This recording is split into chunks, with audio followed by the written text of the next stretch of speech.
First discussion examines two of today's most disturbing arenas: anti-Semitism on campuses and academic boycotts targeting Israel. A general note regarding audience questions: due to our tight schedule, there will be no Q&A sessions during the panels. However, we warmly encourage open conversations and exchanges of ideas during the coffee breaks, dinners, and tours. We trust you understand and appreciate your cooperation. This session is moderated by Professor Ariel Porat, President of Tel-Aviv University, and a leading scholar of torts, contracts, and law and economics. He will be joined by Professor Arie Reich, Vice Rector of Ilan University, and a leading expert in international economic law and EU law. Professor Rosa Freedman is a professor of law, conflict, and public development at the University of Reading, and a barrister and leading expert on the UN and human rights. Professor Przemysław Tacik is director of Nomos, Center for International Research on Law, Culture, and Power, Institute of European Studies, Jagiellonian University of Krakow, and lastly, Hanna Weiler, President of the European Union of Jewish Students. Please.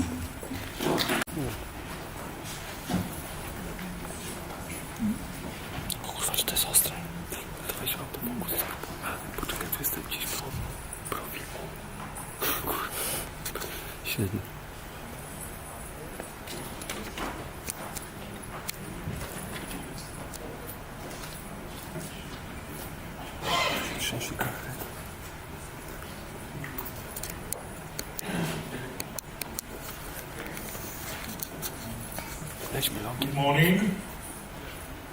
Thank you very much for this very inspiring notes by Bernard and Levy. I think some of the topics that you have mentioned will also be discussed during this session.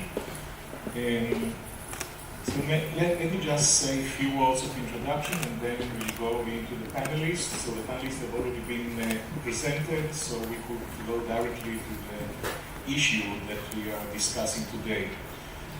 So the topic of this session is BDS and anti-Semitism, which raises very interesting questions to the sources, to the real sources of anti-Semitism on campuses on the one hand, and BDS on the other hand.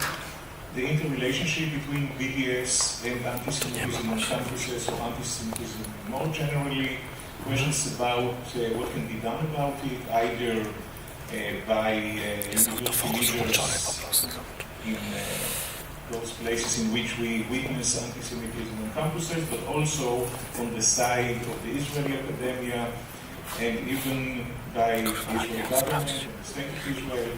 So there are many questions, since we are lawyers, also questions about legal recourse, whether something we think should be done or not, and how exactly in order to combat anti-Semitism in the BDS, and many other questions that will arise during the discussion.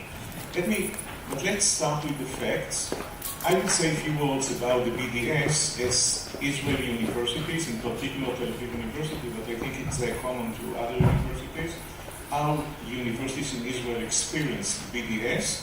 And maybe then I'll ask Hanna, maybe, right, to say a few words about the experience of Jewish students on campuses, either in Europe or elsewhere, with respect to anti-Semitism after October 7 and even before, and what you think relevant to the discussion. And then we go to the questions which are not just about facts, but also about kind of normative issues, what could, should be done, etc. So a few words about the BDS. I'll do it briefly, because we want to hear the panelists, not going to hear me, so I'll do it briefly. So BDS was there much before October 7, as you know, but after October 7, starting October 8, there was a rise in the waves of anti-Semitism on campuses, but also of BDS, boycotting Israeli academia in particular. Now, when we speak about BDS, which is applied against Israeli academia, we distinguish between, I would say, two different goals that in a way might converge, but still two different goals, and I think it could be useful to distinguish between them. The first goal is to take the academia, the Israeli academia, as a kind of a hostage, like putting pressure upon Israeli governments by putting pressure upon academia. Right? If you boycott the academia and assuming that the government cares about that, that could be a tool to, affect Israeli government in the direction that the one who leading the boycott wants to achieve. Now, everybody who knows about the politics in Israel understands that this doesn't make sense at all. Definitely in the last years, the government is not the great supporter of Israeli academia. In fact, many of the critics coming against the government are coming from the academia. So the thinking that by putting pressure upon academia you are going to change the policy of the government is really totally unfounded. It's not going to happen. The second goal, which is a different one, is to put pressure on the Israeli academia, not as a hostage and trying to affect the government, but instead under the assumption that Israeli universities are accomplices in what is considered by, especially by our enemies, to be committing genocide. Right? Assume for a moment that somebody believes that the IDF commits genocide. If that is the case, universities who cooperate with the IDF this way or another are accomplices and for that reason should be punished. Now, as you know, all universities have students, young students, that compose a major part of the reserve part of the IDF, like at Tel-Aviv University. At the peak, we have 7,000 students who were called on actual duty. So if you think that the IDF commit genocide, and so many students participate in the genocide, then there could be a good reason to boycott the Israeli. Of course, this is something that we deny, we do not accept, but it's a little bit harder to escape from this argument as long as the one who commits the boycott really believes that that's what's going on. I don't think that many, sometimes people don't believe, but pretending of believing for other reasons, but this way or another, it's a different goal. Another distinction that it's important to make is between what we call explicit BDS and implicit or soft BDS. What does it mean? It means that, speaking about explicit BDS, it means that there are universities, sometimes in some countries, all universities in a specific country, like in Spain, for example, that boycotts Israeli academia, and this is explicit. We know with whom we have to fight, so to speak. But there is also the soft BDS, which is the phenomenon which a little bit it's actually harder to combat against it because it's hidden by definition. And these are the cases in which professors from universities conduct kind of do not invite Israeli professors to conferences, don't take submissions by Israelis without saying that it has anything to do with the BDS, just do it. Right? And we see in many areas that the level of acceptance of submissions by some journals in different fields declined. Right? The rate of acceptance of Israeli submissions declined, and even though you cannot put your finger on any specific submission, say it was led by boycotting Israeli academia, when you look to the entire picture, you understand that there is something going on there. So it's about disinviting the professors that have been invited and to conferences or to be visiting professors and not taking papers for submissions and so on and so forth. So these are generally what we are combating at. all universities in Israel composed a group, well not a group, but a team that is sponsored by the universities to combat the BDS. We have some success, but still it's a huge challenge that we are facing on a daily basis. So this is generally about the BDS and the way in which we feel it in Israel. So let's turn to you, Hanna, and maybe you could say a few words about the experience of Jewish students on campuses and what is related to it. Yes, absolutely. Thank you so much. First of all, good morning, everyone. I'm really privileged to be here today. I think most of you know what has been happening on European campuses, but also on campuses all around the world since October 7th. When we speak about it, for me, as the representative of about 160,000 young Jews all across Europe, it's very important to bring the incidents that we read about in papers, that we see in the media, to bring it down to the real experience of young people who are in a stage of their life where they should be dealing with very different things than being concerned about their physical safety on campuses, young people that want to study like everybody else but are not able to study like everybody else, and have gone through a state of at least social isolation for the past years. We have to start with the fact that, of course, anti-Semitism in Europe has been a thing long time before October 7th. I come from Germany. When you grow up as a Jewish person in Germany, you always are aware of the history of this country. You always are aware that things can repeat, that things can happen. You are used to police presence in front of your synagogues, in front of a Jewish school, in front of your Jewish kindergarten. You are used to grow up behind bulletproof glass, and still nothing could have prepared us for what happened on October 7th, and especially what happened since October 8th. I remember a time around 2019, 2018, when I was very young and new in the Jewish student activism bubble. And there was some sort of atmosphere and feeling of everything is some youthful naivety, you can call it. Everything is going to be okay. There's a chance that we will fight anti-Semitism. There have been so many new organizations, Jewish student organizations founded across Europe, and Jewish students were saying again and again, we are part of European societies. We've been part of European societies. Yes, we are Jewish, but we're also French or German or European, and we are here to fight for our rights, but also for the rights of other people. We are here to fight for democracy.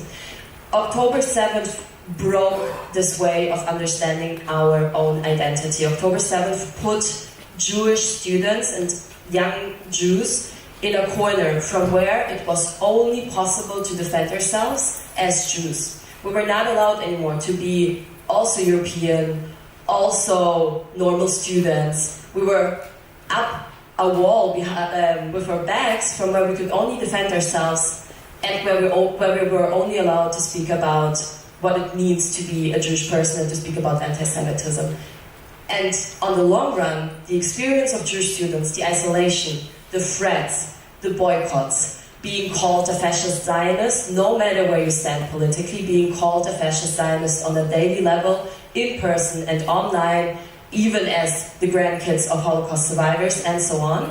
This experience on the long term will change the way Jewish students see themselves and their position and their rights in Europe. And that's something to be concerned about and something to work on and invest into. But on the other hand, I also want to say it's very important for us and for me not to portray Jewish students only as victims of harassment and anti-Semitism on campuses. The reality is that Jewish students have organized, they have been fighting, they stood up, they raised their voices, and the work of Jewish students and Jewish student organizations has been incredible for the past years, and this is something that deserves recognition. When we speak about campus anti-Semitism, Jewish students have to be at the table, because Jewish students have become experts, absolute experts for what has been happening on campuses. And they need to have a say in it, because we don't just experience it, we also know how to handle it. We have ideas, we know what we need, we know the climate and the atmosphere, We've been talking to politicians, we've been talking to prime ministers, we've been talking to deans and the civil society, and I think that's very important to recognize as well when we speak about the experience of Jewish students post-October 7th. Thank you very much.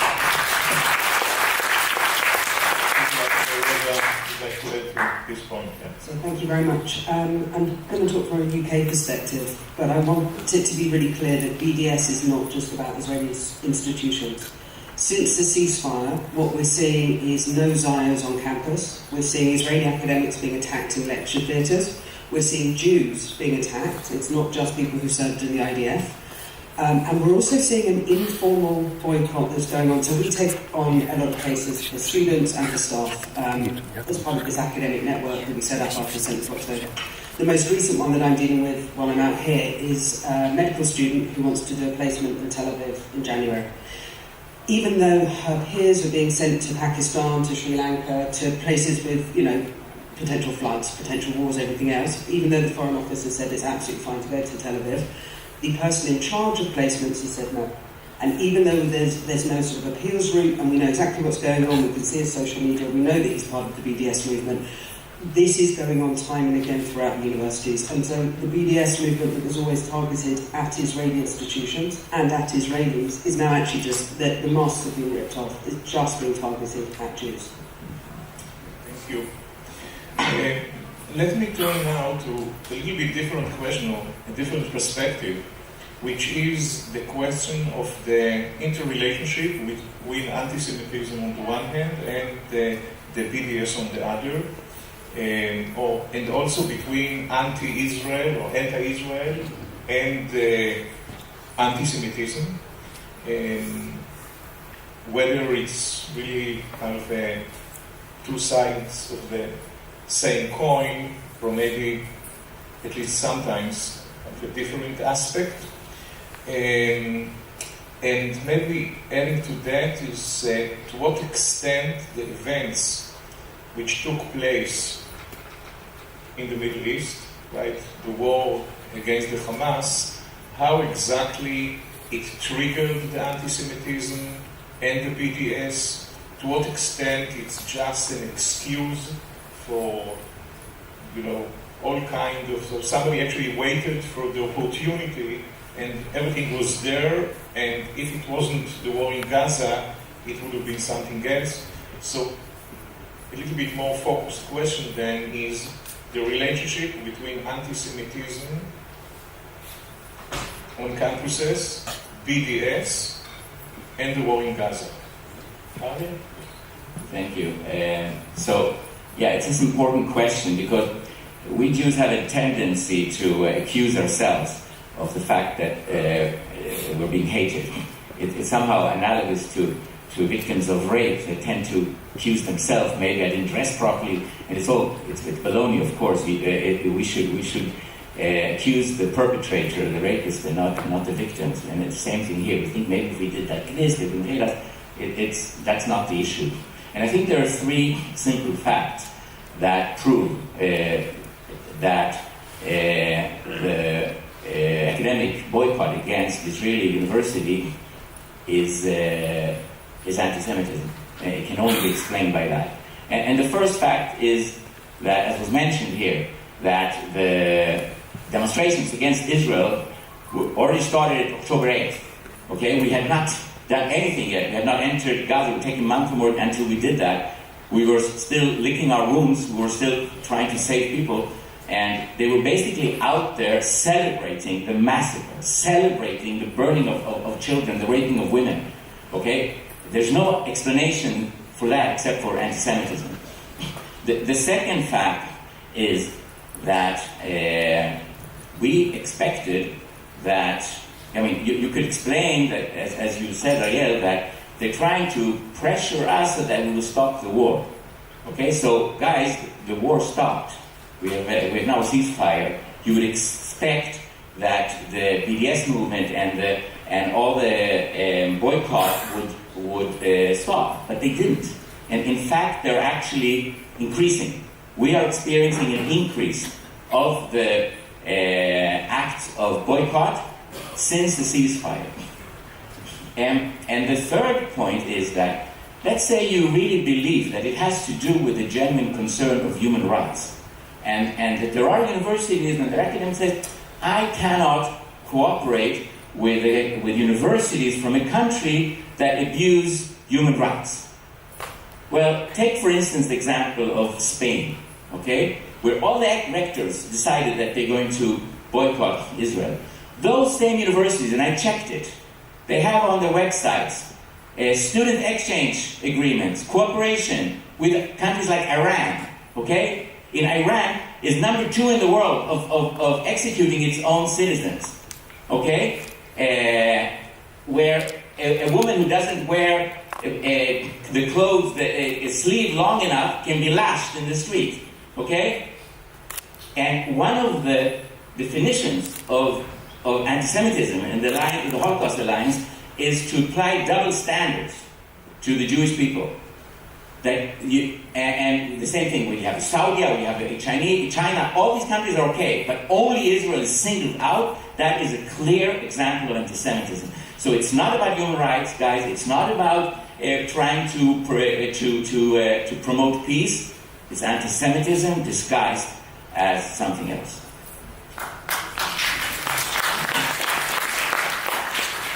Thank you. Would you like Przemysław to say something about that? Yeah, no, just use it. Okay, so first of all, let me thank the organizers for the invitation. I'm extremely honored to be here. And I fully agree with what Arie said. And I would add to that a couple of my own remarks. Historically, in my own perspective, I've been a person of the left.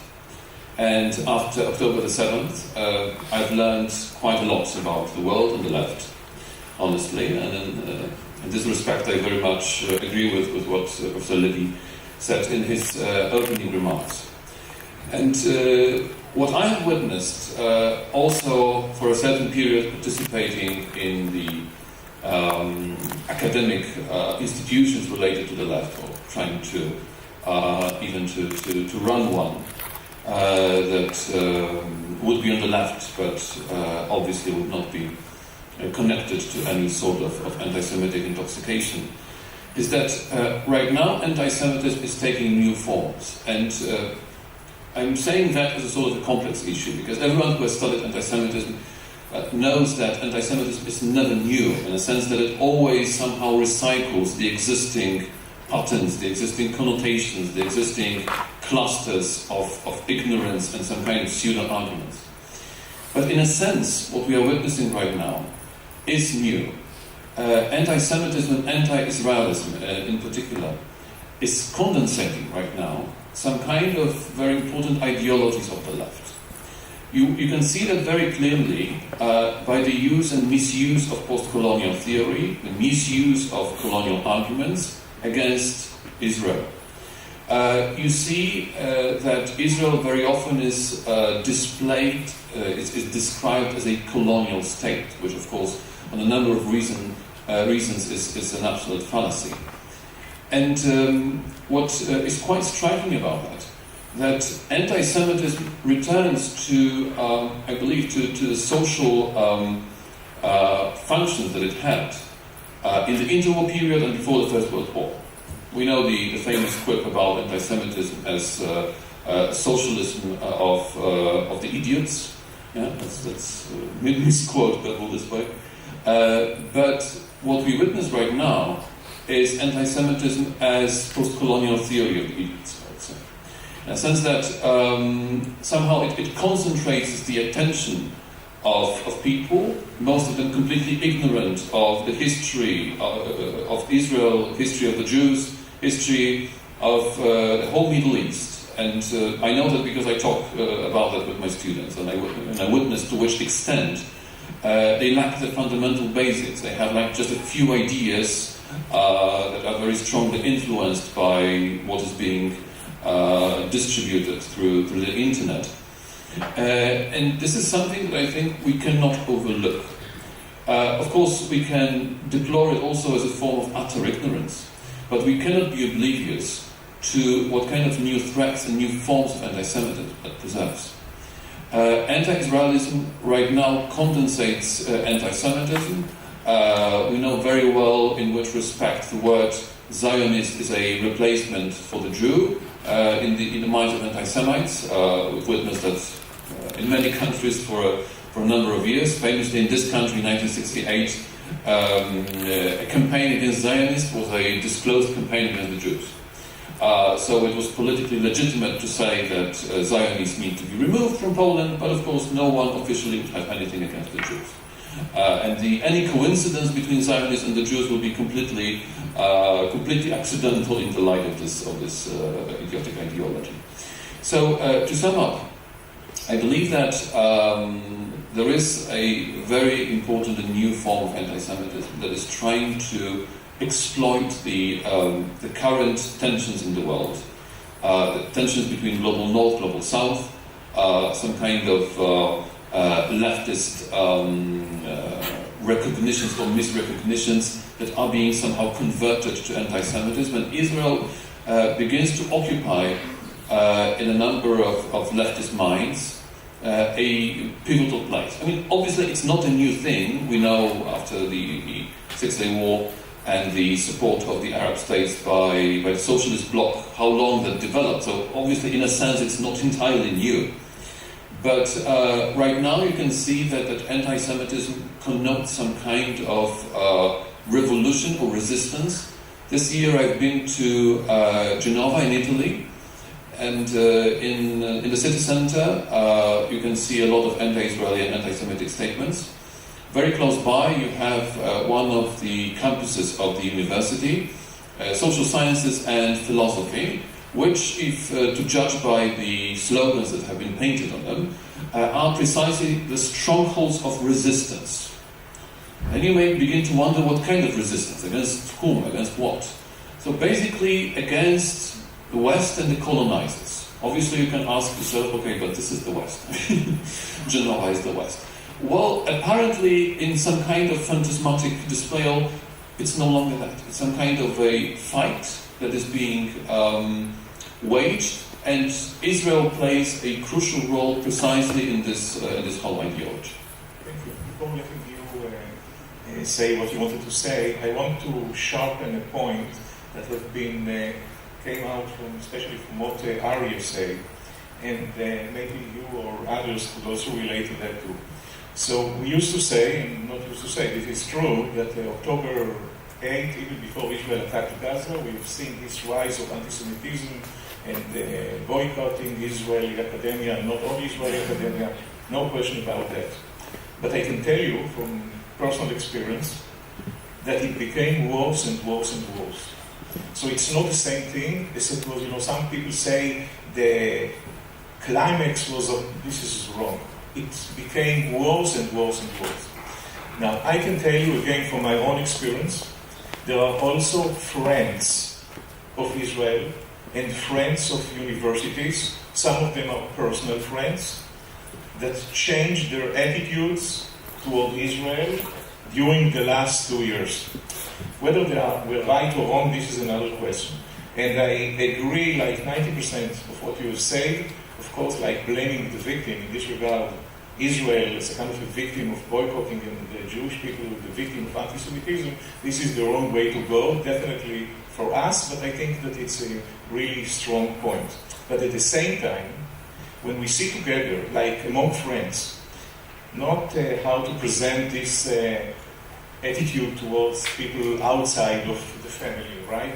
But when we sit together, I think we need to ask ourselves whether there is something there that we have made a mistake about. It's very easy to say we are the victims, they all hate us, and I'm the last one that would say, especially with anti-Semitism, that we should look at ourselves and see whether we should improve.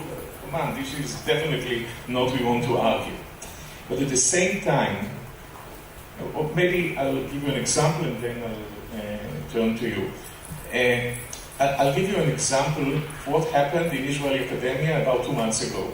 So 2 months ago, there was a letter.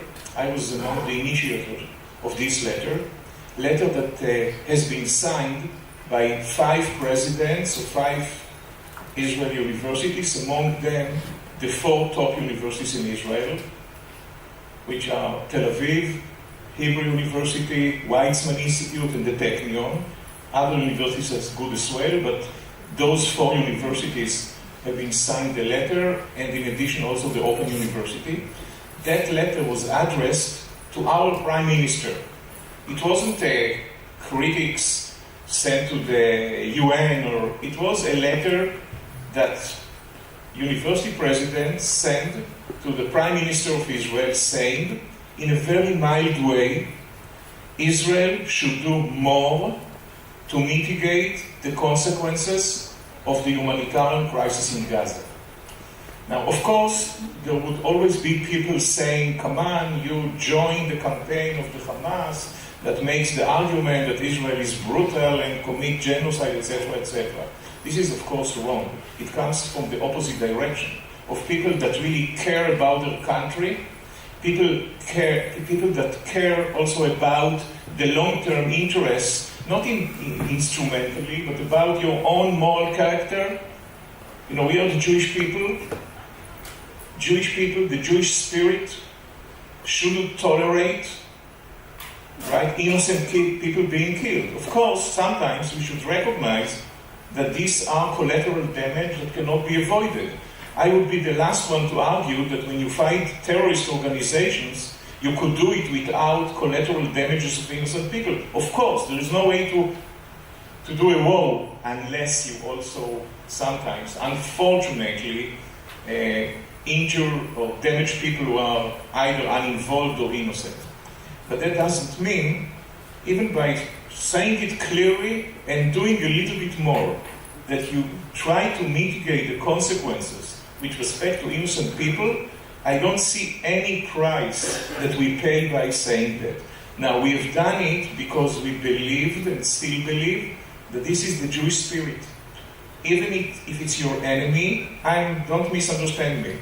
I hate the Hamas, no other word than huge hatred towards the Hamas terrorists, the Hamas murderers. At the same time, I don't want, and I'm sure that all people here do not want to see children being killed. Now, of course, sometimes it's unavoidable.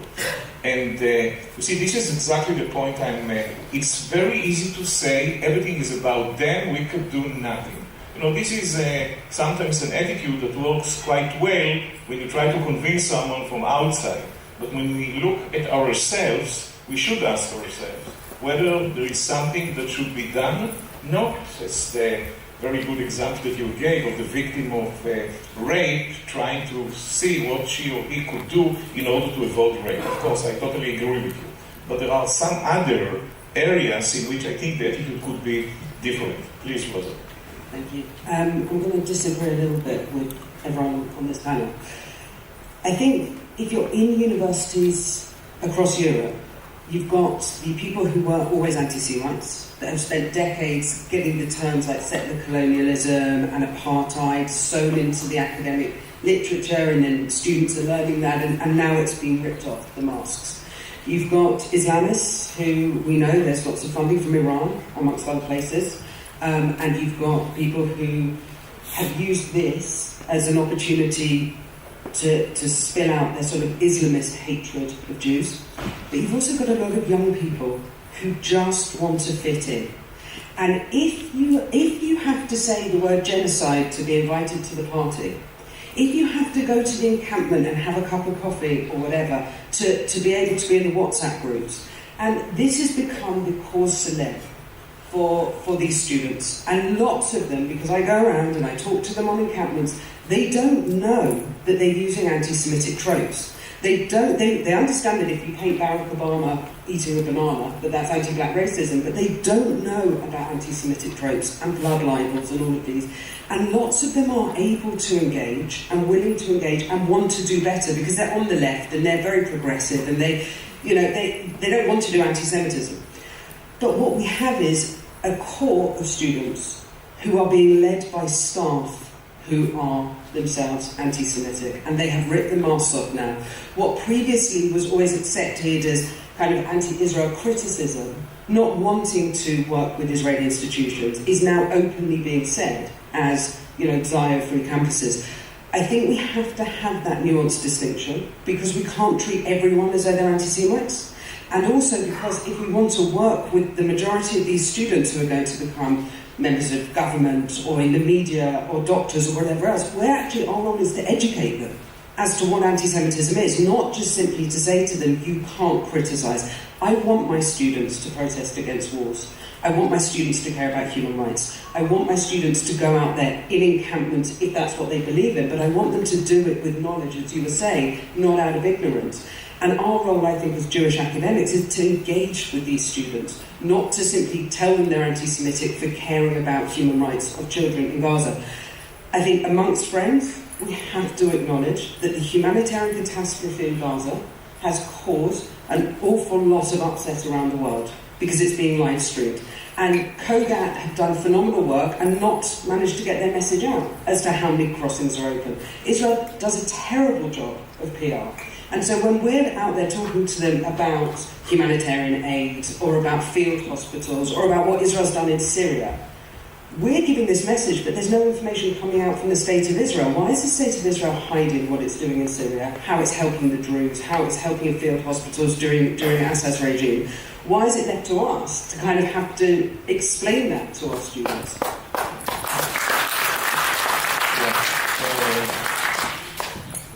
So maybe as a follow-up to what you have said, I want to see what you think about your role. It came out from the last part of your response. So the role of the State of Israel, in particular, in affecting or combating anti-Semitism on campuses, or even more generally on anti-Semitism, right? Because we could assume that Israel can do nothing, that it's something that would happen anyway, and we should just mitigate damages and that's it. Alternatively, we could think that the State of Israel should be more interactive, and if so, how exactly it should be done. So Rosa have mentioned that sometimes Israel should do better job in explaining what Israel is doing. I would add, and I think that you might at least partly agree, that sometimes Israel might even not just better explain, but sometimes better behave, right? Sometimes.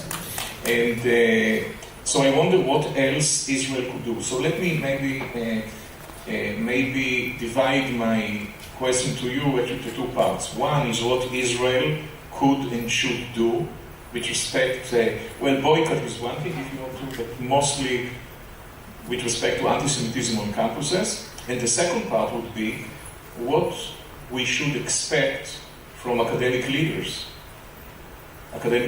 provosts or presidents of universities outside of Israel. Of course, there are a lot of expectations from universities in Israel. That's another issue. So what we should expect from them. So you could relate either to the State of Israel or to the leadership of academia. So maybe, Hanna, would you like to relate to that question? Yes, absolutely. First of all, I totally agree with your analysis of the different groups and actors on campuses. It's indeed has become a trend. I think you can describe it as something like that. It's trendy, it's part of the fashion, it's part of being young nowadays to be anti-Zionist. But we also, I think, have to add, because I totally agree that a lot of people are acting out of having zero information about Israel or even Jewish life. It's a very collective experience of young Jews pretty much everywhere in Europe to be the first Jew that someone ever meets. But also we are living in a post-factual time. And that is a huge challenge that we have to take into account, that no matter what kind of education and educational programs and offer we have presented in the past years, a lot of them failed simply because there are so-called alternative sources of facts, which are of course not facts, but propaganda, alternative media, or also anti-Zionist Jews and anti-Zionist Jewish movements playing a big role in it, proposing other, for many people, way simpler solutions and answers and facts. And I think this is also part of analyzing what the role of education is in this situation, because it's very, very difficult to work with education alone, simply because a lot of things that are facts we're not believed to be the ones who bring facts. In many cases, it doesn't matter what we tell about humanitarian missions and humanitarian aid provided by Israel, or what Israel does in other cases, because some people will not believe us no matter what we say. But also, I very much agree with your analysis of the situation. It's been a very difficult situation for Jewish youth movements and student organizations, because the fight and standing up for human rights and human dignity is embedded in our DNA. It always has been. That's the reason why we exist and how we were founded. And the majority of us, the vast majority of us, will totally agree on the fact that the war should have ended way earlier. Pretty much every European community leader, not just the students, but really community leaders that I've spoken to in the past 2 years, had direct conversations with the Minister of Foreign Affairs of Israel, have told the government of Israel directly that the actions, and especially the PR around the actions of the State of Israel, are harming the Jewish communities. And that the conversation and the way that the Israeli government listens to the Jewish communities in the diaspora is not enough, because there has been not enough listening and not enough understanding of the very, very, very vulnerable situation of Jewish communities in the diaspora. At the same time, and this is the tricky part, also here, this is something that is very sensitive and very difficult to communicate to the outside world. Because no matter what we say, we will be tokenized, it will be instrumentalized, our words will be torn and put in a way so it fits the own narrative. And this is exactly the situation I was describing, with being with your back up against the wall, where no matter what you say, it's twisted.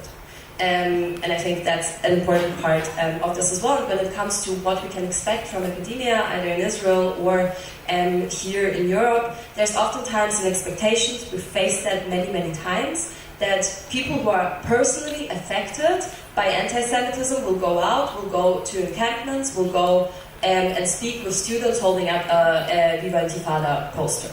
I think that's very problematic, because Jewish students don't have to speak to people who call for the destruction of Israel.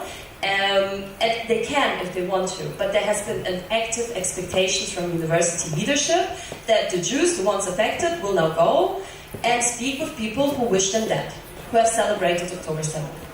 We need allies, we need people at the universities, that's one, who are ready to do that for us, because it shouldn't be Jewish people talking to people who want us dead and providing education and so on. But also, and I hate to say that, but that's the reality, we need to invest in Jewish people, in young Jews and so on, because we live in a world where all of us have become an ambassador of Israel. Whether we want it or not, we all have to defend ourselves, we all have to explain things, and not all of us are ready for it, so we have to invest in resilience, we have to invest in the education of young Jews, we have to invest in the strengthening and the empowerment of young people to be strong enough and educated enough to face the situation and to speak up, and that's something that the academia in Israel and in Europe can provide.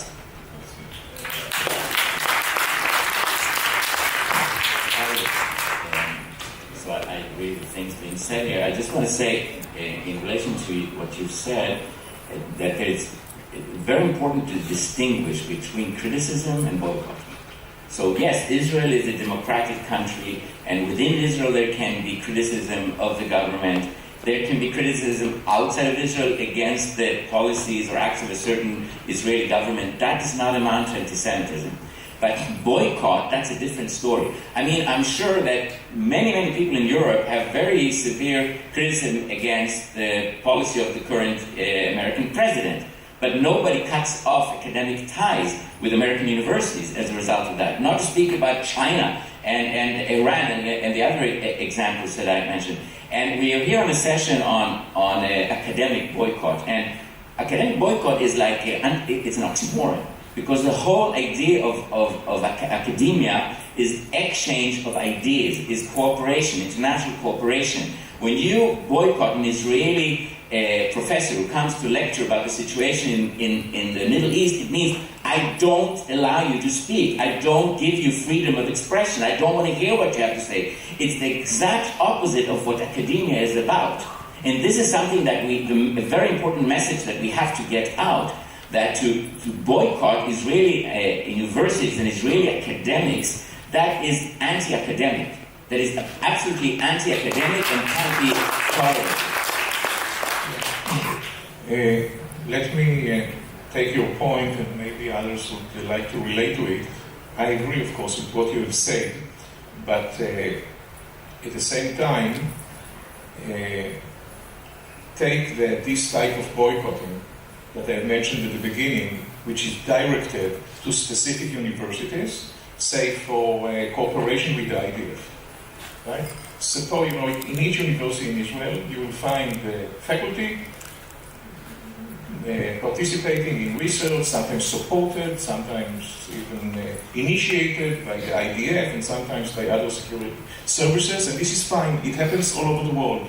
Also, if you look to Stanford or MIT or Harvard, you'll find researchers. This is part of academic freedom. Right? Sometimes to collaborate with, it's not that you're not an agency of the IDF, of course, but still there are projects that specific professors decide to pursue, and this is fine. We consider the IDF as essential to the existence of Israel, and their enemies could say whatever they say. For us, the IDF is not an entity that we do not cooperate with, right? Now, if people outside of Israel believes that the IDF commits either genocide, of course, we do not cooperate, we do not, of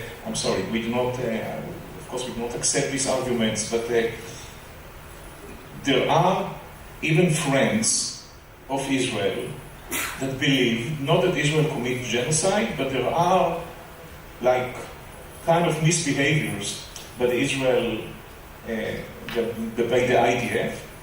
And some of us might even think that they are at least partly right, here and there. Right? There are in any war, by the way, there are some events that we are not very proud of in retrospect, and it happens, you cannot have a war without that, right?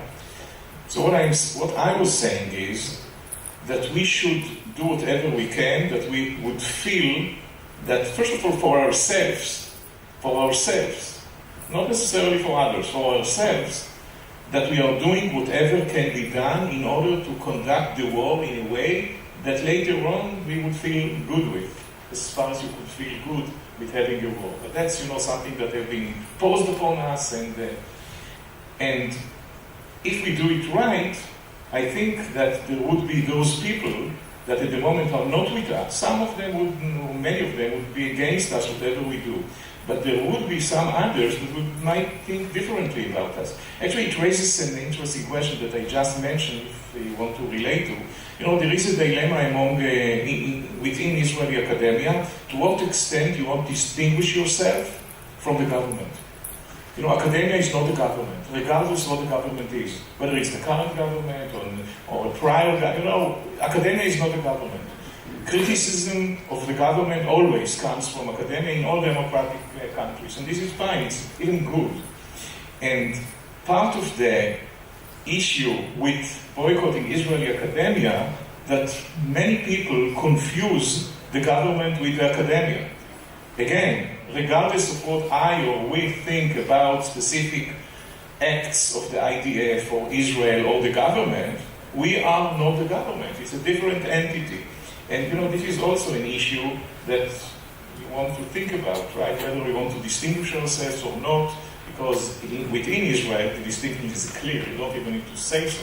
Everybody understands that Tel-Aviv University is not the government, and Ilan University is not the government, and even Ariel University, that considered to be kind of a rightist in a way, is not the government. Yes, and then you. So I want to pick up on 3 points.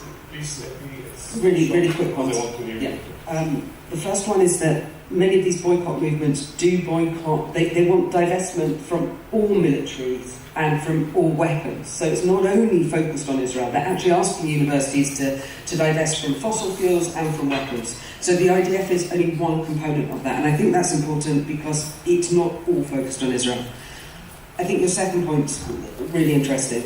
what we see is certain tokenizations of certain professors who haven't just come out against Israel, but have come out so far against Israel that their words are then used to say, well, this is the good Jew, this is the good Israeli. I think, yes, we should be criticising Israel's policies. I don't all the time, like I criticise all governments. But there are certain people who are only thinking about themselves, and they've made it so much harder for those of us who are in Chutz La'aretz to be able to say, you know, and I've called out some of them. I've had arguments with some of them that they are so desperate to stay in the community of the good amongst their discipline that I think that there's something that you need to be doing about those Israeli academics who are being used and tokenized in that way. Thank you very much. Please. Thank you. Well, first of all, on the issue of the boycott, I would say that in the boycott you can clearly see some anti-Semitic tropes, in particular in the fact that there's like an obsession of tracking links. An obsession of tracking links, which obviously in anti-Semitism is a well-recognized feature. So actually this movement will not stop even after, you know, cutting off some ties, because there were always going to be some ties. There might be a professor who has ever been to Israel, or a professor who has written on Israel, or something. So you can clearly see that these practices are rooted in tropes that we recognize very well. And it puts a lot of stress on students. I can see that myself. I don't have many of such situations, but I particularly recall a Jewish student from the UK whom we had in one of our international programs. And his research project was about anti-Zionism in the Jewish tradition. And I talked to him somehow very privately, and he told me that, you know, he felt very, very conflicted by what was going on.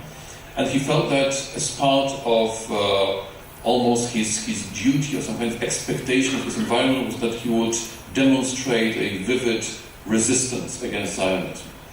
Of course, all of his other colleagues, you know, seemed to ignore that. You know? It was just one of many projects, but he was extremely conflicted about it, and you could see how much it worked on him, precisely this kind of perspective. But coming back to your question about what can be done, obviously on the communication issue, I fully agree that, you know, it might have been better. It still can be better. But I very much believe in two elements. First of all, the open teaching about anti-Semitism and the situation of Israel and the situation in the Middle East. Very often, and I see that with my colleagues, they don't want to engage in these topics because they can come up at a random plus, not even related to Israel, not even related very much to politics. So, and I think, you know, psychologically sometimes it can be understandable that you don't want to open a chapter that will consume an entire class. But if we don't, then obviously it somehow separates underneath. You know, it's not confronted. Some of the students who are more militant will take that as a sign of weakness, whereas those who are in the middle and effectively don't know what's going on, they will just think, oh, okay, oh, there's something there, you know, this is a kind of topic that is a taboo or something. So I believe very much, and I'm trying to practice that. I won't say that, you know, I'm very successful at it, but at least I'm somehow trying to address these issues as openly as possible in an academic way. Because I very much agree that this is profoundly anti-academic to make this sort of claims. It's you know, it's a sort of a parody of knowledge. It's a parody of academia if you know, just some random arguments are being spread. And finally, I believe in exchange of students between Israel and other countries. I know it's extremely difficult for a number of reasons, primarily the security reasons, all the sort of boycotts. But now, especially now that the ceasefire has been valid, I believe that we need to resume that somehow, because I believe that especially European students, they don't know much about the reality of Israel, and only some kind of exchange can truly demonstrate to them Israel as a democratic, pluralist country that is not what, you know, these caricatures on the internet are about. We have a little bit more than 2 minutes, so I will just raise a very brief question. Maybe Arie and somebody else would like to respond, but should be very, very brief, like with no more than 3 sentences. I also made it myself now to 3 sentences, which isn't easy. Now 2 sentences only. So the question is this: we are lawyers, and it's an interesting question whether we lawyers have a role to play here, or more broadly, whether the law has a role to play. In the past, we know that there were suits brought against supporters of terrorist organizations in the world in order to depress, to cut the sources of financing terrorist organizations and so on. And there is an issue with respect to the boycott. In some countries, like in the United States, in most of the states, boycotting is illegal. And the question is what can be done about it from a legal point of view. So if you could relate to it just very briefly, maybe you won't have time for more than that. Yeah, so I think definitely that we need to fight back, just as was said here by Professor Levy and others. We can fight back, we must fight back, also by teaching, but also by legal means. There have been some successful actions taken, for instance, in Spain, where several court judgments have been given against the boycott and BDS, because it's against the prohibition of discrimination on the basis of nationality.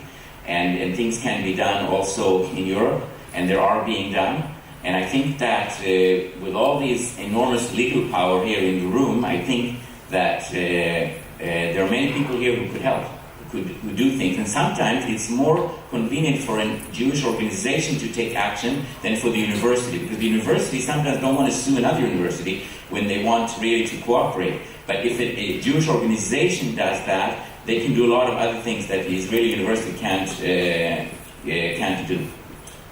Okay, I think that we are off time, and so I want to thank our great panelists for a very nice discussion. And, thank you all for listening, and we're looking forward to other interesting discussions that we are going to have. Thank you very much.